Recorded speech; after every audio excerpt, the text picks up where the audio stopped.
എല്ലാവർക്കും നമസ്കാരം കേട്ടോ. ഇന്ന് ഞാൻ വന്നിട്ടുള്ളത് അച്ചിങ്ങ കായ മെഴുക്ക് പുരട്ടി എങ്ങനെയാണ് റെഡിയാക്കുന്നതെന്ന് പറയാൻ വേണ്ടിയിട്ടാണ്. അപ്പോൾ എല്ലാവർക്കും അറിയാവുന്നതായിരിക്കും, എന്നിരുന്നാൽ കൂടിയും ഈ രീതിയിലൊന്ന് ചെയ്ത് നോക്കിക്കോളൂ. നമുക്ക് ഇപ്പോൾ മാർക്കറ്റിൽ നിന്നൊക്കെ കിട്ടുന്ന പയർ വലിയ ടേസ്റ്റ് ഇല്ലാത്ത പയറാണ്. ആ പയറായാലും നാടൻ പയറായാലും ഈ രീതിയിലൊന്ന് ചെയ്ത് നോക്കിയോ, അടിപൊളി ടേസ്റ്റാണ്. അതിന് വേണ്ടിയിട്ട് ഞാനൊരു 1/2 കിലോ പയർ നന്നാക്കി വെള്ളത്തിലിട്ട് വെച്ചിട്ടുണ്ട്. ഒരു ചീഞ്ചട്ടി അടുപ്പത്ത് വെച്ച ശേഷം കുറച്ച് വെളിച്ചെണ്ണ ഒഴിച്ച് അതിലേക്ക് ആവശ്യത്തിനുള്ള കടുകിട്ട് പൊട്ടിക്കാം. അതിന് ശേഷം കുറച്ച് ചുവന്നുള്ളി, ഒരു 3-4 അല്ലി വെളുത്തുള്ളിയും കൂടി ചതച്ചെടുക്കാം.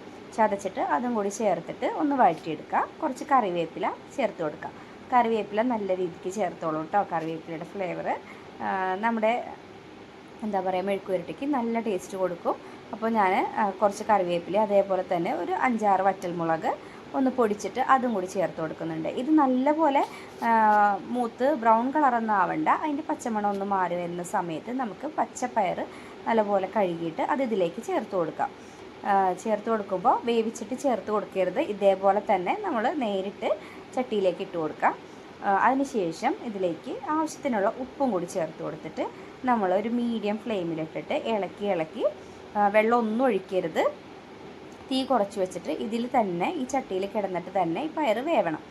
അപ്പോൾ ഈ സമയം കൊണ്ട് ഞാനൊരു വലിയ പച്ചക്കായ അല്പം ഉപ്പും മഞ്ഞൾപ്പൊടിയും കൂടി ചേർത്തിട്ട് തൊട്ടപ്പുറത്ത് അടുപ്പിൽ വേവാനായിട്ട് വെച്ചിട്ടുണ്ട് കേട്ടോ. കായ നമുക്ക് ഇതിലേക്ക് ചേർത്തിട്ട് വഴറ്റിയെടുക്കുമ്പോൾ ഒരു എന്താ പറയുക, ഇത് അടി പിടിക്കുന്ന ഒരു സ്റ്റേജിലേക്ക് വരും. അപ്പോൾ അതൊന്ന് വേവിച്ചിട്ട് ചേർക്കാൻ വേണ്ടി അതൊന്ന് അടുപ്പത്തേക്ക് വെച്ചിട്ടുണ്ട്. ഒരു 1/4 വേവ് പയറായി കഴിഞ്ഞിട്ടുണ്ട്. ഇപ്പോൾ അത്യാവശ്യം നല്ല രീതിയിൽ വെന്തിട്ടുണ്ട്.